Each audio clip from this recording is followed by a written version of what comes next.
জামাত ইসলামী আমাদের সকলের চারণভূমি এই সিলেট জেলার উদ্যোগে আয়োজিত আজকের এই বিশাল কর্মী সম্মেলনের সম্মানিত সভাপতি বিশিষ্ট আলেমে দ্বীন বাংলাদেশ জামাত ইসলামী সিলেট জেলা দক্ষিণ শাখার সম্মানিত আমির সিলেট জেলা তো এখন আমরা আলহামদুলিল্লাহ আমরা জাতীয়ভাবে ঐক্য চাচ্ছি, জেলাও এক হয়ে গেছে। সিলেট জেলার সম্মানিত আমির জনাব মৌলানা হাবিবুর রহমান, মঞ্চে বসা কেন্দ্রীয় নেতৃবৃন্দ, আঞ্চলিক এবং স্থানীয় দায়িত্বশীল নেতৃবৃন্দ, সম্মানিত কর্মী ভাইয়েরা, আল্লাহ তাআলার অগণিত শুকরিয়া আদায় করছি যে তিনি আমাদেরকে উন্মুক্ত পরিবেশে এই বিশাল সামিয়ানার নিচে আজকে একত্রিত হওয়ার তৌফিক দান করেছেন। আলহামদুলিল্লাহ। আজ থেকে 6 মাস 1 বছর আগে যা আমরা কল্পনা করতে পারিনি, আল্লাহ তাআলার একান্ত মেহেরবানিতে আজকে তা বাস্তবে পরিণত হয়েছে। সারা বাংলাদেশের আনাচে কানাচে মানুষ এখন স্বস্তির সাথে শ্বাস নিতে পারছে। এখন মানুষকে আর দানের পেটে মশারিখা নিয়ে ঘুমাতে হয় না। সারা রাত জেগে জেগে দুর্বৃত্তদেরকে মোকাবেলা করার জন্য প্রস্তুতি নিতে হয় না। এখন আর জেলে যাওয়া আসার সেই মনীষের মিছিল এখন দেখতে হয় না। এখন এই বাংলাদেশে রক্তের হুলি খেলা এখন আর চলে না। আলহামদুলিল্লাহ, সব কিছু আল্লাহ তাআলার একান্ত মেহেরবানি। আমরা যা কল্পনাও করিনি, আল্লাহ তার সেই পরিকল্পনাই বাস্তবায়ন করেছেন। আল্লাহ রাব্বুল আলামিনের দরবারে শুকরিয়া আদায় করার পাশাপাশি এদেশের আপামর জনগণ, প্রবাসে অবস্থানরত আমাদের দেশের সম্মানিত সন্তানগণ যারা আছেন, তাদের সকলের প্রতি আমরা কৃতজ্ঞতা জানাচ্ছি। 2006 সালের 28 অক্টোবর লগি বইটার তাণ্ডব দিয়ে মানুষ খুন করে আওয়ামী লীগ জানান দিয়েছিল তারা ভবিষ্যতে ক্ষমতায় গেলে এরকমই মানুষ খুন করবে। সেই দিন বাংলাদেশ পথ হারিয়েছিল। দীর্ঘ 17.5 বছর আর হতে উঠতে পারেনি। অবশেষে আল্লাহ তাআলার একান্ত মেহেরবানিতে 24-এর 5ই আগস্ট বাংলাদেশ আবার তার পথ ফিরে পেয়েছে। কিন্তু এই দীর্ঘ পথ পরিক্রমায় অসংখ্য বনি আদমকে রক্ত দিতে হয়েছে, জীবন দিতে হয়েছে। আমাদের মাতার তাজ শীর্ষ 11 জন কেন্দ্রীয় দায়িত্বশীলকে তারা খুন করেছে। কাউকে দিয়েছে ফাঁসি, আর কাউকে জেলের ভিতরে তারা মৃত্যুর দিকে ফেলে দিয়েছে। একজন কেবল আমাদের মধ্যে এখনো বেঁচে আছেন, কষ্ট, যন্ত্রণা, দুঃখ, ব্যথা নিয়ে। তিনি হচ্ছেন আমাদের প্রিয় সম্মানিত ভাই, তৎকালীন ভারপ্রাপ্ত সেক্রেটারি জেনারেল জনাব এটিএম আজহারুল ইসলাম। আমাদের বিশ্বাস ছিল আল্লাহ তার এই বান্দাকে বাঁচিয়ে রেখেছেন বাংলাদেশকে ভালো কিছু দেখানোর জন্য, নতুন কিছু দেখানোর জন্য। আমরা সেই নতুন এবং ভালো কিছু দেখার প্রস্তুতি নিয়েছি এবং আদালতে ন্যূনতম বিচার পেলে তিনি নির্দোষ প্রমাণিত হয়ে আপনাদের বুকে ফিরে আসবেন ইনশাআল্লাহ। আমরা আশা করছি অতি তাড়াতাড়ি তিনি ফিরে আসবেন। মহান রবের দরবারে দোয়া করে আল্লাহ তাকে তাইয়িব হায়াত দান করুন। আল্লাহ রাব্বুল আলামিন তাকে সুস্থতার সাথে রাখুন। একটি নাদুস নুদুস সুস্থ মানুষ, আজকে তিনি শুকনো হয়ে 3 ভাগের 1 ভাগ হয়ে গিয়েছে। তারপর এতটাই মানসিক এবং শারীরিক জুলুম করা হয়েছে। 2 মাস 10 দিন একই জেলে ছিলাম, কিন্তু জেলে থাকা অবস্থায় তার মুখখানি আমাকে দেখতে দেওয়া হয়নি। তার সাথে পাষাণ নির্দয় আচরণ করা হয়েছে। এখন হয়তো বা কিছুটা সেই পাষাণ নির্দয় আচরণ বন্ধ থেকেছে, কিন্তু তারপরেও তিনি জেলের অন্ধকার মুখোশে আছে। আপনারা দোয়া করুন অতি সত্বর আল্লাহ যেন আমাদের বুকে তাকে ফিরিয়ে দেন। প্রিয় সম্মানিত ভাইরা, এইভাবে আমাদের শহীদ নেতৃবৃন্দের রক্ত, অসংখ্য সহকর্মীর রক্ত, এদেশের বিরোধী দলের মজলুম কর্মীদের রক্ত, নেতাদের রক্ত, সাধারণ মানুষের রক্ত, আর 18 কোটি মজলুম দেশবাসীর চোখের পানিতে শেষ পর্যন্ত মনে হয় আল্লাহ কবুল করেছে। মহান রবের দরবারে শুকরিয়া আদায় করে বলি, রাব্বুল আলামিন এইটুকু মেহেরবানি যখন করেছো, তখন এই দেশবাসীর উপরে তুমি পুরোটাই মেহেরবানি করো। আমিন। এই দেশকে স্থায়ী শান্তির দিকে তুমি এগিয়ে নিয়ে যাও। আর স্থায়ী শান্তি শ্রমিক হিসাবে আমাদের সবাইকে কাজ করার তৌফিক দাও। আমরা যেন ওই শান্তির বাংলাদেশ বিনির্মাণে, একটা মানবিক বাংলাদেশ বিনির্মাণে আমরা যেন অবদান রাখি। আলহামদুলিল্লাহ, একটাই সংগঠন, সবাই স্বীকার করতে বাধ্য, কোনো অপশক্তি তাদের সামনে এই সংগঠনের মাথা নত করাতে পারেননি। হ্যাঁ, আমরা বারবার মাথা নত করেছি আমাদের মাহবুদের দরবারে, করতেই থাকবো, কিন্তু কোন অপশক্তির কাছে ইনশাআল্লাহ আগামীতে আমরা মাথা নত করব।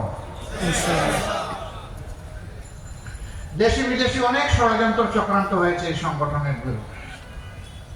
আমাদের কর্মীরা সীমাহীন ধৈর্য ধরেছে। এত বড় ক্ষতি অন্য কোন সংগঠনের বাংলাদেশে হয়নি যত বড় ক্ষতি হয়েছে জামাত ইসলামী এবং ইসলামী ছাত্র শিবির।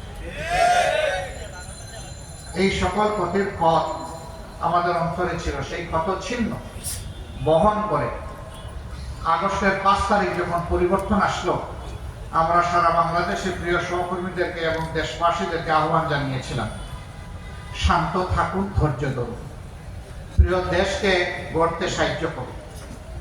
আলহামদুলিল্লাহ, বাংলাদেশ শান্ত থেকেছে, ধৈর্য ধরেছে। আওয়ামী লীগের সাধারণ সম্পাদক তৎকালীন মন্ত্রী ওবায়দুল কাদের সাহেব বলেছিলেন, একবার নয় বারবার, তার দলীয় কর্মীদেরকে ভয় দেখে আরো পাষাণ হওয়ার জন্য উস্কানি দিতে গিয়ে বলেছিলেন, তোমরা যদি ক্ষমতা থেকে চলে যাও তাহলে ক্ষমতা হারানোর 2 দিনের মাথায় তোমাদের 5 লক্ষ লোককে ওরা খুন করবে। একথা তিনি বলেননি? বাংলাদেশের মানুষ প্রমাণ করে দিয়েছে, তোমরা পাগল হতে পারো, তোমরা ক্ষমতার নেশায় অন্ধ হতে পারো, তোমরা দায়িত্ব জ্ঞানহীন পাশবিক চরিত্রের হতে পারো, কিন্তু বাংলাদেশের মানুষ দায়িত্ব জ্ঞানহীন নয়। 5 লক্ষর কোনো প্রশ্নই আসে না। 2 দিনের মধ্যে 5 জন মানুষকে কেউ খুন করেনি। জনগণের এই ধৈর্য, মানুষের প্রতি এই দায়বোধ, দেশের প্রতি এই ভালোবাসা একটা মহলের এখন সহ্য হচ্ছে না। তারা চেয়েছিল রক্তের পদ্মা, গঙ্গা, যমুনা, সুরমা বয়ে যা, তাহলে তাদের রাজ্যে আবার জমে উঠবে দেশে বিদেশে। এটা না হওয়ার কারণে এখন তারা অশান্তিতে আছে, এখন তর পাচ্ছে, দেশের বিরুদ্ধে মিথ্যা প্রপাগান্ডা করছে, দেশ থেকে করছে, বিদেশ থেকে করছে। দেশের মর্যাদা ক্ষুণ্ণ করার জন্য মিথ্যা গল্প সাজিয়ে বিদেশি বন্ধুদেরকে তারা বিভ্রান্ত করার চেষ্টা করছে। অবশ্য পদে পদে তাদের সমস্ত ষড়যন্ত্র শয়তানি ধরে পড়ে যাচ্ছে। মানুষ এখন ঘুমে নয়, সজাগ। আর এই জাতি বিশেষভাবে এখন সজাগ। তারা এই ইতিবাচক পরিবর্তনকে, অভ্যুত্থানকে ব্যর্থ করে দেওয়ার জন্য দফায় দফায় অনেক কাণ্ড ঘটিয়েছে। তারা জুডিশিয়াল কু করতে চেয়েছিল, আল্লাহ ব্যর্থ করে দিয়েছে। তারা আনসার কাণ্ড ঘটিয়ে কু করতেছিল, আল্লাহ ব্যর্থ করে দিয়েছে। তারা চাকরি কাণ্ড নিয়ে কু করতেছিল, আল্লাহ ওগুলোও ব্যর্থ করে দিয়েছে। এরপরে তারা ইসকন কাণ্ড নিয়ে নামলো, আল্লাহ ওইটাও ব্যর্থ করে দিয়েছে। শেষমেশ ইসকনের লোকেরা নির্দয়ভাবে একজন আইনজীবীকে খুন করলো প্রকাশ্য দিবালোকে, ত্রিফলা দিয়ে কুপিয়ে কুপিয়ে। এতটাই তার চেহারা বিকৃত করে দেওয়া হয়েছিল, তার পরিবারের কাউকে তার ইন্তেকালের পর তার চেহারা দেখতে দেওয়া হয়নি, কারণ এই চেহারা দেখে তারা স্থির থাকতে পারবেন না, কষ্টে তারা ভেঙে পড়বেন, এমনকি এর চাইতেও বড় কোনো অ্যাক্সিডেন্ট কার হয়ে যেতে পারে। এই জন্য তার বাবাকে পর্যন্ত তার চেহারাটা দেখতে দেওয়া হয়নি। কত নির্মম ভাবে তাকে খুন করা হয়েছে। এই খুন করে মূলত এদেশের দেশপ্রেমিক মানুষ, বিশেষ করে মুসলমানদেরকে উস্কানি দেওয়া হয়েছিল, তোমরাও কিছু করো। আমরা তখন সাথে সাথেই তাদেরকে অনুরোধ করেছিলাম, শান্ত থাকুন এবং মাঠ নিজেদের নিয়ন্ত্রণে রাখুন। আলহামদুলিল্লাহ, দুটাই হয়েছে। তারা শান্তও থেকেছেন, মাঠও নিয়ন্ত্রণে রেখেছে। ওরা এখন গর্তে ঢুকেছে খুনিরা, কিন্তু তাদেরকে বিদেশ থেকে বাতাস দেওয়া হচ্ছে। আমরা ধন্যবাদ জানাই এই দেশের বিশেষ করে হিন্দু ধর্মাবলম্বী ভাইদের। তারা তাদের বিবেকের জায়গা থেকে প্রতিবাদ করে বলছেন আমরা শান্তিতে আছি, তোমরা আমাদের শান্তির উপর আঘাত দিও না, আমাদেরকে শান্তিতে থাকতে দাও। ভারতকে তারা বলেছে আমাদেরকে দিয়ে আর খেলো না, বহু খেলা তোমরা খেলেছো, এখন তোমরা শান্ত হও। আমরা এই দেশের ধর্ম বর্ণ নির্বিশেষে ভালো আছি, ভালো থাকতে চাই। আমরা তাদেরকে অভিনন্দন জানাই। এর আগে কোনোদিন তারা এরকম প্রতিবাদ করেননি, এবার তারা করেছেন। তার কারণ হলো তাদেরও আল্লাহ বিবেক দিয়েছেন। তারা দেখেছে 5 তারিখের পরিবর্তনের পর দায়িত্বশীল দেশপ্রেমিক সংগঠন বাংলাদেশ জামাত ইসলামী, ইসলামী ছাত্র শিবির, শ্রমিক কল্যাণ ফেডারেশন, স্কুল কলেজ মাদ্রাসার শিক্ষক ছাত্ররা, অন্যান্য বিরোধী দলের লোকেরা, তখন যারা বিরোধী দলে ছিলেন তারা সকলে এসে বিভিন্ন ধর্মের যে সমস্ত প্রতিষ্ঠান আছে সেগুলাকে পাহারা দিচ্ছে, তাদেরকে দিয়ে আশ্বাস দিচ্ছে, সাহস যোগাচ্ছে যে আমরা মিলেমিশে সকলেই বাংলাদেশের নাগরিক। আমরা মর্যাদার সাথে, শান্তিপূর্ণভাবে, সৌহার্দ্যের সাথে, সম্প্রীতির সাথে আমরা এখানে বসবাস করব, আপনাদেরকে কোনো চিন্তা করতে হবে না। যখন বাংলাদেশে দায়িত্বশীলতার পরিচয় দিল, তখন একটি উগ্র সংগঠন আবার হিন্দু ধর্মের লোকদেরকে উস্কাতে দিল যে এবারকার দুর্গা পূজা আমরা করবো না, এটা আমরা বাদ দেব। কেন করবো না? যে এই দেশে আমাদের উপরে আঘাত করা হচ্ছে, আমাদের মা বোনদের ইজ্জত লুণ্ঠন করা হচ্ছে, আমাদেরকে খুন করা হচ্ছে, ঘর বাড়ি পুড়িয়ে দেওয়া হচ্ছে। এবারও দায়িত্বশীল হিন্দু সমাজের লোকেরা তারা জানিয়ে দিলেন তোমাদের এই সমস্ত কথা মিথ্যা এবং আমরা তোমাদের ডাকে সাড়া দেব না। তারা সেপ্টেম্বরের 4 তারিখ ঢাকায় লক্ষ লোকের সমাবেশ করে এইভাবে বিশৃঙ্খলা সৃষ্টি করতে চেয়েছিলেন। ওই ধর্মের ভাইদের দায়িত্বশীলতার কারণে তাদের সেই ষড়যন্ত্র আল্লাহ ব্যর্থ করে দিয়েছে। জাতি জাগ্রত আছে। প্রত্যেকটি ঘটনার পর আমাদের দেশের মানুষ, বিশেষ করে যুব সমাজ জানান দিচ্ছে যে আমরা আমাদের দেশকে ভালোবাসি এবং আমরা দেশের শান্তি শৃঙ্খলা, স্বাধীনতা, সার্বভৌমত্ব রক্ষায় আমরা প্রতিশ্রুতিবদ্ধ, আমরা ঐক্যবদ্ধ। আপনারা দেখেছেন এই অতি সম্প্রতি ইস্কনের ঘটনা ঘটার পরে আমাদের বর্তমান অন্তর্বর্তীকালীন সরকারের প্রধান উপদেষ্টা দাওয়াত দিয়েছিলেন সব ধরনের সংগঠন, ডান বাম, ইসলামী মধ্যম, সবাই এই বাংলাদেশের 53 বছর চলার জীবনে প্রথমবারের মতো সকল ঘরানার রাজনৈতিক নেতৃবৃন্দ একসাথে বসে তারা হাত তুলে অঙ্গীকার করেছেন দেশ এবং জনগণের স্বার্থ রক্ষায়, স্বাধীনতা, সার্বভৌমত্ব রক্ষায় আমরা সবাই, আমরা কোনো অপশক্তির কাছে মাথা নত করব না, আমরা কোনো চোখ রাঙ্গানিকে পরোয়া করি না। এই আওয়াজ, এই মেসেজ দেশের জনগণকে আরো ঐক্যবদ্ধ করেছে, আরো শক্তি জুগিয়েছে এবং বিশ্ববাসীকে বার্তা দিয়েছে যে বাংলাদেশের বিরুদ্ধে ঘরে বাইরে কোনো ষড়যন্ত্র আর সফল হবে না। পরের দিন সকল ধর্মের যারা গুরুত্বপূর্ণ ব্যক্তি, ধর্মীয় অভিভাবকদেরকে নিয়ে আবার প্রধান উপদেষ্টা বসেছে, তারাও হাতে হাত মিলিয়ে আওয়াজ দিয়েছেন এখানে ধর্ম বর্ণের কোনো কথা নেই, আমরা সকলে মিলে বাংলাদেশ এবং এই বাংলাদেশকে আমরা রক্ষা করব।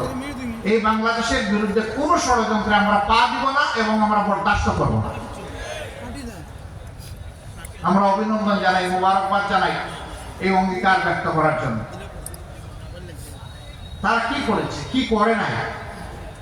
গত 15.5 বছর ক্ষমতায় এসে পিলখানায় 57 জন সেনা অফিসারকে নির্মমভাবে হত্যা করুন, তাদের পরিবারের কোনো সদস্যকে হত্যা করুন। এরপরে জামাতে ইসলামীকে তারা ধ্বংস করার জন্য নেতৃবৃন্দের মাথার উপরে তলোয়ার চালালো, শত শত নেতাকর্মীকে খুন করলো। তখন অবশ্য অন্য কোনো দলের উপরে এই বিপদ আসে নাই। আমরা সেদিন আমাদের বন্ধুদেরকে বলেছিলাম সবাইকে যে আমাদের উপর যে যুদ্ধ এই সরকার অন্যায় যুদ্ধ শুরু করেছে, আসেন একসাথে আমরা সেই যুদ্ধ মোকাবেলা করি, তাইলে এই যুদ্ধ আর কাউকে আক্রান্ত করবে না। দেশ বাঁচবে, আপনারা বাঁচবেন, আমরা সবাই বাঁচব। সেদিন আমাদের এই আওয়াজ আমরা বুঝাতে পারিনি, অথবা তারা উপলব্ধি করতে ব্যর্থ হয়েছিলেন, যার মাসুল পরবর্তী পর্যায়ে গোটা 15.5 বছর ধরে এই জাতিকে পরিশোধ করতে হয়েছে। আমরা বলেছিলাম আমাদের মাথায় আঘাত করা হয়েছে, সবার মাথায় আঘাত করা হয়েছে, সময়ের ব্যবধানে এটাই প্রমাণ হয়েছে। সম্মানিত ভাইয়েরা, এখান থেকে আমাদের শিক্ষা নেওয়া উচিত। আমাদের আলিম সমাজের উপর সরকার আক্রোশ দেখিয়েছে। 13 সালের 5ই মে শাপলা চত্বরে কি করা হয়েছে, কি নারকীয় হত্যাকাণ্ড চালানো হয়েছে আপনারা দেখেছেন। মানুষ কতটা বিকৃত হলে বলতে পারে সেদিন কেউ মরে নাই, সেখানে আলিমুল্লামা রং ছিটিয়ে দিয়েছিল। হ্যাঁ, মানুষ যারা দিনের জন্য দুনিয়া থেকে বিদায় নেয় তারা তো শহীদ হয়ে আল্লাহর প্রিয় বান্দাবান্দি হিসাবেই বিদায় নেয়, কিন্তু যারা অপকর্মের দায় নিয়ে দেশ থেকে পালিয়ে যায় তারা কি নিয়ে পালিয়ে যায়?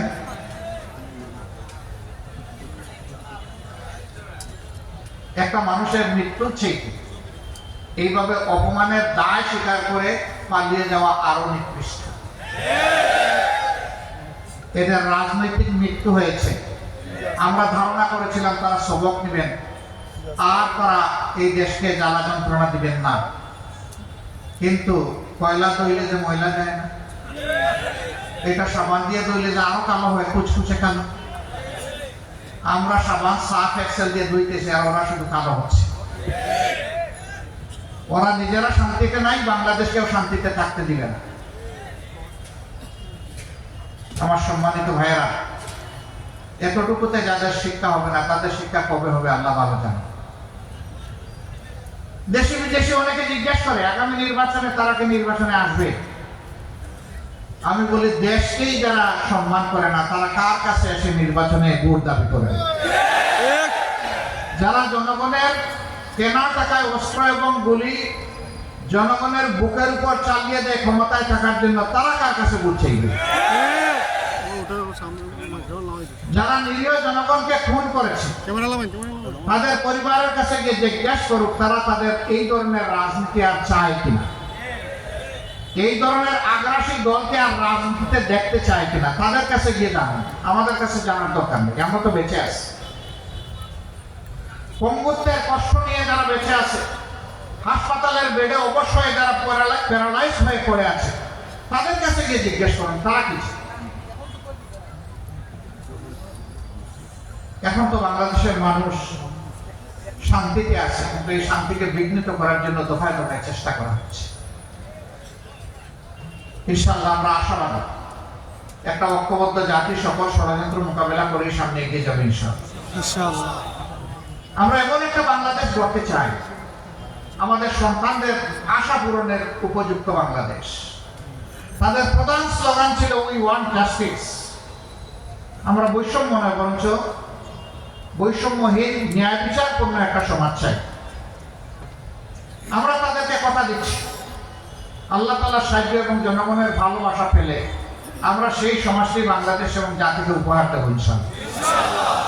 আমরা কথা দিচ্ছি আমাদের হাত দিয়ে কোনো চাঁদাবাজি হবে না এবং কোনো চাঁদাবাজি বরদাস্ত করবো না ইনশাআল্লাহ। আমরা কথা দিচ্ছি বাংলাদেশের 1 ইঞ্চি মাটির উপর কারো কোনো দখল বাণিজ্য চলবে না এবং চলতে দেব না ইনশাআল্লাহ।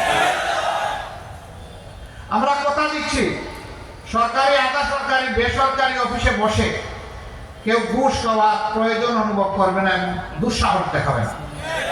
আমরা সেই বাংলাদেশ করতে চাই। আমরা কথা দিচ্ছি আমাদের যুব সমাজের হাতকে আমরা কর্মীর কারিগরের হাতে পরিণত করতে চাই। তারা হবে দেশ গড়ার কারিগর।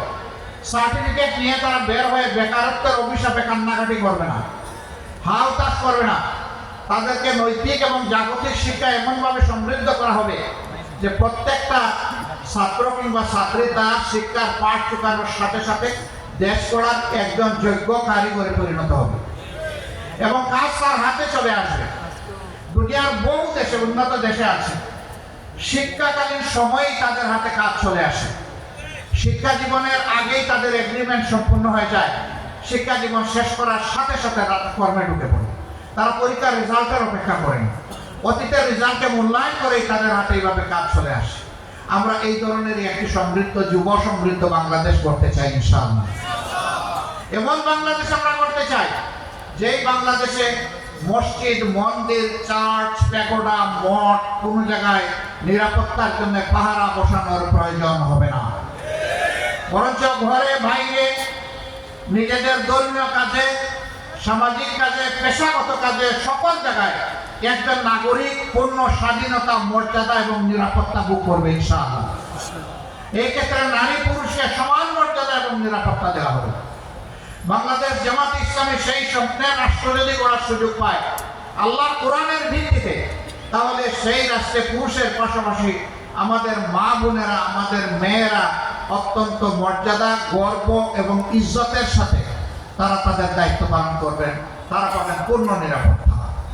এখন সমাজের বিভিন্ন জায়গায় কাজ করতে গিয়ে না পান তারা নিরাপত্তা, না পান তারা মর্যাদা।